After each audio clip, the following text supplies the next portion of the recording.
Hi guys, a quick video about the updates tactics packs. Just some tips and tricks which I use as the difficulty of the game increases by about 33%. I mean, if you've got a barometer and the base game and the tactics pack, the difficulty is going to be about 33% higher. I mean, the main thing with the tactics pack itself is if this is if you're using the latest one on Nitco, which it switches it. If you download if you're going to patch the game yourself. If you take a look at some of the tactical settings and what they play, it's not just the fact of the shape, it's actually the instructions which the AI use on each one, and they use the arrows a lot better on the flanks as well. Like if you look at Bayern, I mean, these arrows are strong. They use all funky settings with it. If we go to, I mean, Werder Bremen are second at the moment, they're playing that. Who gave me a tough game, which I would you just rump on a if you was playing a normal like Kaiserslautern away. They were playing a 4-4-2 attacking, and I don't even think I had a shot on target that game when they beat me. Well, we did score, but I know we was all over them. We just got unlucky. Yeah. So what I find is, obviously it's the same as if you're playing a DB game. If you're not using downloaded tactics, is you want to look at your base squad first and players you can rotate. I mean, this is taken into consideration if you're not signing anyone, because I always play with no signings. I don't see the point in signing players on 0102. The game gets too easy. I mean, even against the tactics packs. I mean, within 6 months you can actually basically find players with 19s and 20s in most positions, right? So, or position or certain attributes that you know will just kill the match engine.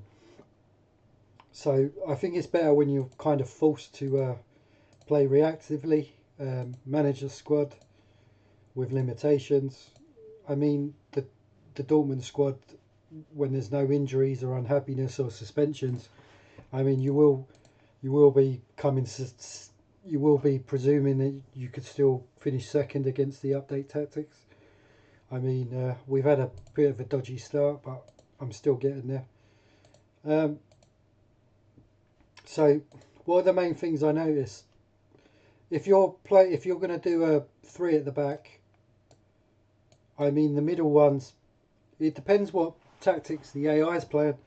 If they're using 2 forwards, 1 forward, or 3 forwards, or wide forwards, or they're using wide forwards cutting in, it's going to affect how you set up your central defenders. Now, if you're only ever using 2 central defenders and they're using a 1 striker system or a 3 or supporting arrows, which will make it a 3 striker system, then you always want your 2 central defenders on zonal.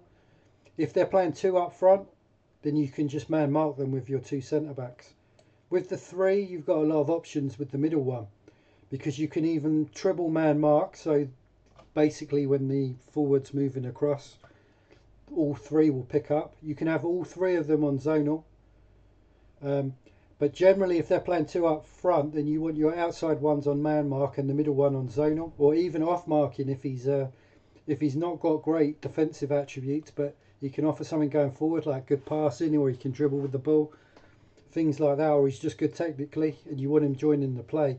Then use the middle one as like a free rolling central defender, which will join in. I mean, you'll get a lot of like defenders and DMCs that can play with the arrow up as well, which is always perfect for the middle central defender. And then obviously you've got the wide options there. I mean, if you're always going to have the arrows out with the central defenders, I mean, it's always better just to have them on zonal because they're going to be moving anyway, so there's no point having them on man marking. It's obviously a lot riskier because it's more possession and attacking focus, so you're giving up defensive solidity to score more goals using that method. So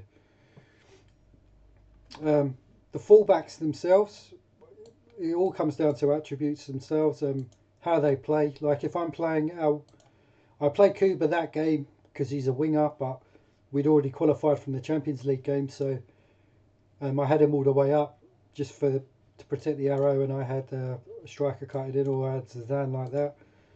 Um, but generally, you want to check what attributes they've got. Are they good at dribbling, crossing? Do they offer anything going forward? I mean, if they don't, then it's going to affect the arrows. Obviously, what natural position they can play. Like I usually play Owalemu, or where is he?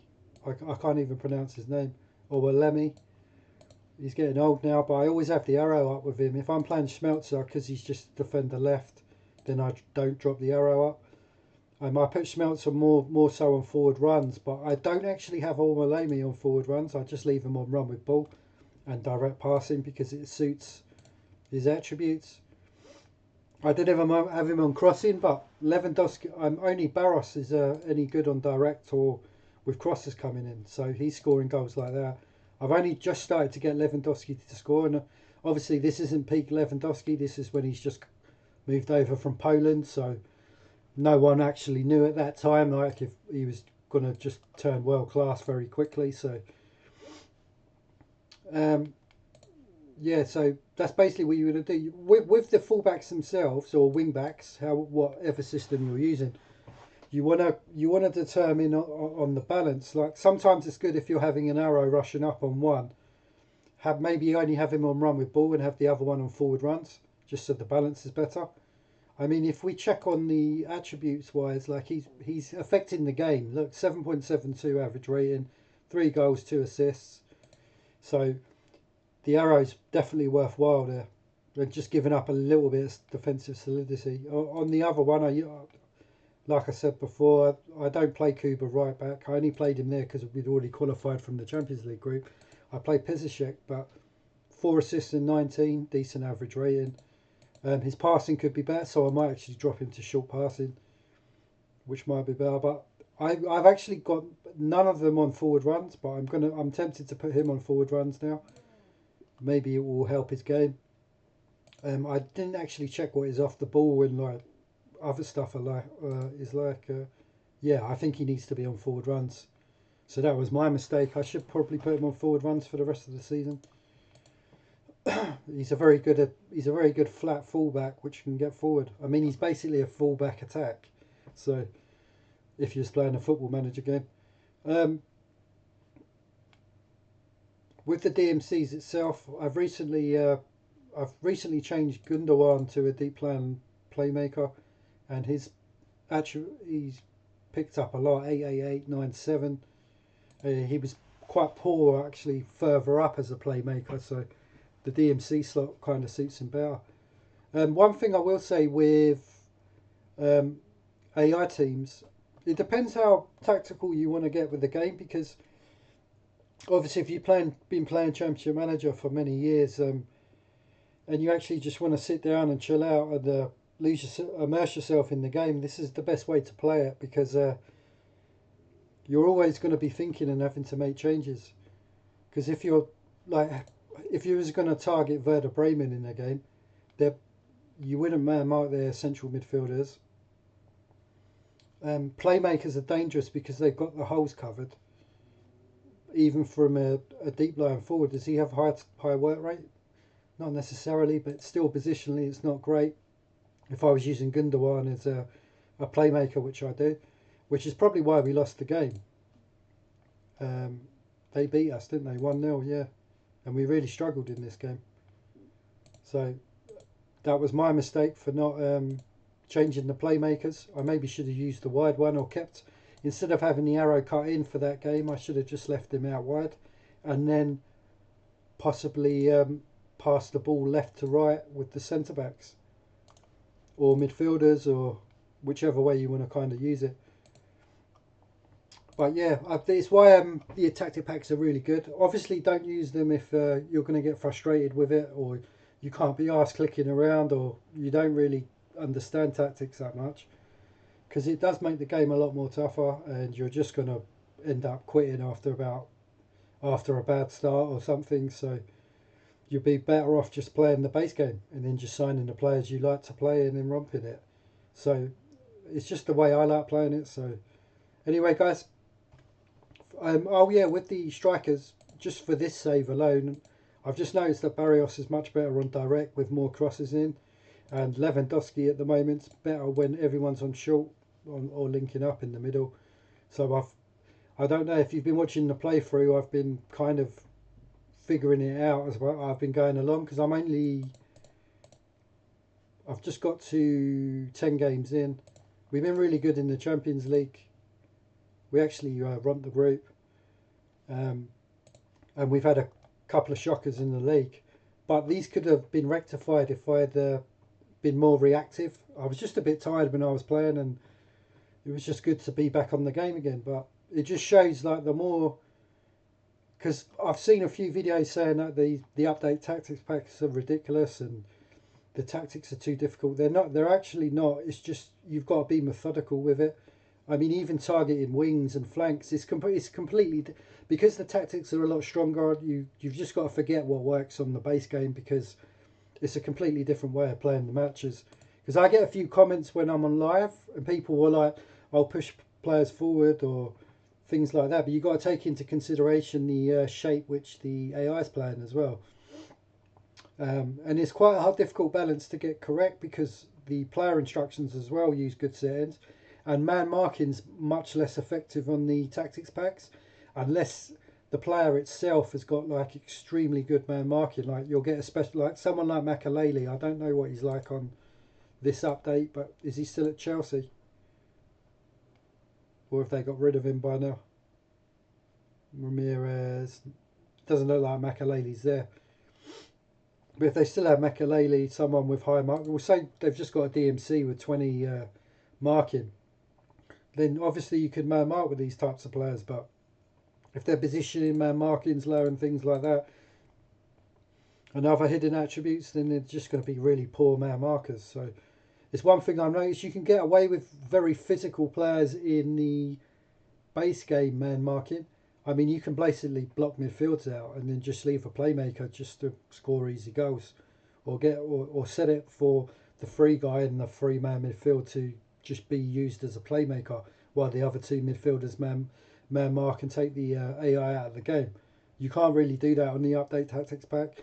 It's the same with the fullbacks. They can kind of limit on man marking, but it's not as effective. Like on the base game, you can, with the base game tactics, you can actually just kill a winger out the game, and the game will swing back towards you. Um, anyway, guys, not much else I can think about. It's just getting the passing right, the marking, and you've got to enjoy playing the game that way, where you're reactive, you're looking at the AI, the tactics, even targeting the opposition players. Um, Even the passing flow, which strikers you're using. So if I'm using Barrios, I'm more direct, as I said before, with certain players. Maybe get more crosses in from the wide areas. And what I've noticed with Lewandowski, he's only started scoring when I've really shortened it up with all the players. Because I was using the deep line playmaker, because I've got Gundogan in there, so I was using him on mixed, and the playmaker cutting in was on direct, but it wasn't working with Lewandowski. I started putting everyone on short. Lewandowski started to pop up with some goals, but Barrios is completely different. He needs it thumped up to him from wide areas or the back, and maybe one of the midfielders on direct as well, just to hit him a bit earlier. Otherwise, he's ineffectual as well. But I started switching it up on direct recently, and he started to get some goals. He is my best striker still, so Lewandowski's not at his level yet on this load. He is the Sim DB, by the way, so some of the attributes might look a bit weak, but it's designed to be like that. It's supposed to reflect the actual stats of the season. Because if we go by goals, I mean, Gomez scored a hatful back then, didn't he? So, I mean, he's scoring loads there. I mean, he's miles clear. Who's Helmez? A forward. He came up on my scout report. There's Mario Mandzukic still at Wolfsburg back then. Yeah, anyway, guys, thanks for watching. Bye.